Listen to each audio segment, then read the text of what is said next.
Hello students चलिए समझते हैं आज की वर्कशीट नंबर 66। यह वर्कशीट चैप्टर 11 कार्य तथा ऊर्जा से रिलेटेड है। बच्चों, आज हम इस वीडियो में समझेंगे ऊर्जा क्या है और ऊर्जा हमारे आसपास किन किन फॉर्म्स में होती है।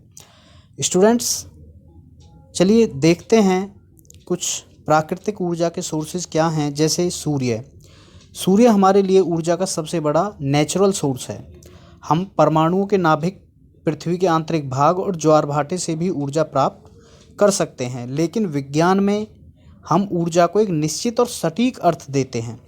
आओ इसे समझते हैं। जब एक तीव्र स्पीड से गतिशील क्रिकेट की गेंद विकेट से टकराती है तो विकेट दूर जाकर गिरते हैं। ऐसा क्यों? क्योंकि बच्चों हम जानते हैं जो वह गेंद है जिसमें स्पीड है, उसमें स्पीड के कारण ऊर्जा होती है। जब वो विकेट से टकराती है तो विकेट दूर जाकर गिरती है। ऐसे जब कोई हथौड़ा किसी कील पर हम उसे टकराते हैं तो कील को लकड़ी में ठोक देता है। क्यों? क्योंकि हथौड़े में एनर्जी है, ऊर्जा है। जब हम किसी गुब्बारे में हवा भरते हैं और उसे दबाते हैं तो उसकी आकृति में परिवर्तन होता है। क्यों? क्योंकि जब हम उसे प्रेस करते हैं तो हम उस पर कहीं ना कहीं ऊर्जा का उपयोग करते हैं।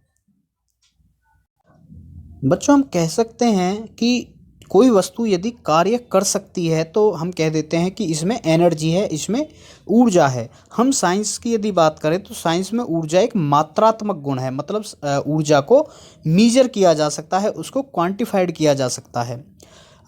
यदि वस्तु को कार्य करने के लिए या वस्तु को गर्म करने के लिए स्थानांतरित किया जाना चाहिए, यदि वस्तु में ऊर्जा है, किसी वस्तु के कार्य करने की क्षमता को ही हम ऊर्जा कहते हैं। हम किसी भी जो ऑब्जेक्ट है उसके काम करने की जो कैपेबिलिटी है, उसकी जो एबिलिटी है, उसे ही हम ऊर्जा कहते हैं। देखिए, हम इसको आसान सी भाषा में ऐसे समझेंगे, किसी वस्तु में निहित ऊर्जा को उसकी कार्य करने की क्षमता के रूप में मापा जाता है। मतलब उसके अंदर जो कार्य करने की क्षमता है उसे हम ऊर्जा कहते हैं। इसलिए ऊर्जा का मात्रक और कार्य का मात्रक भी सेम होता है। दोनों का मात्रक क्या होता है? जूल, या हम इसको न्यूटन मीटर कहते हैं, या फिर हम इसको किलोग्राम मीटर स्क्वायर पर सेकंड स्क्वायर भी इसका मात्रक होता है। दोनों का मात्रक सेम है, ऊर्जा और कार्य, क्योंकि दोनों ही सेम चीज़ हैं। जिसके अंदर जितनी ऊर्जा होगी वह उतना ही कार्य कर सकता है। दोनों सेम है। नेक्स्ट है, 1 जूल कार्य करने के लिए ऊर्जा की जो आवश्यकता होती है वह 1 जूल है। मतलब 1 जूल काम को करने के लिए 1 जूल ऊर्जा की आवश्यकता होती है। हम ऊर्जा को बड़े मात्रक के रूप में यदि लिखें तो हम इसको किलो जूल में लिखते हैं। 1 किलो जूल होता है इक्वल टू 1000 जूल। स्टूडेंट्स, ऊर्जा हमारे चारों तरफ कई रूपों में होती है। जैसे सौर ऊर्जा जो हमें सूर्य से मिलती है, जो लाइट से मिलती है, प्रकाश ऊर्जा, ऊष्मीय हीट एनर्जी, केमिकल एनर्जी, विद्युत ज्वारीय ऊर्जा, पवन ऊर्जा, ध्वनि ऊर्जा, यांत्रिक ऊर्जा। अच्छा, यांत्रिक ऊर्जा क्या है?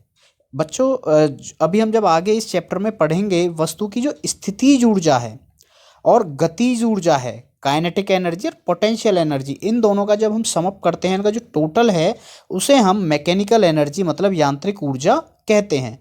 किस किस को? स्थितिज ऊर्जा को और गतिज ऊर्जा को मिलाकर क्या बनता है? यांत्रिक ऊर्जा बनती है। तो बच्चों चलिए ऊर्जा को परिभाषित कीजिए। तो किसी भी कार्य को करने की क्षमता ही ऊर्जा कहलाती है। इसका एसआई मात्रक जूल है।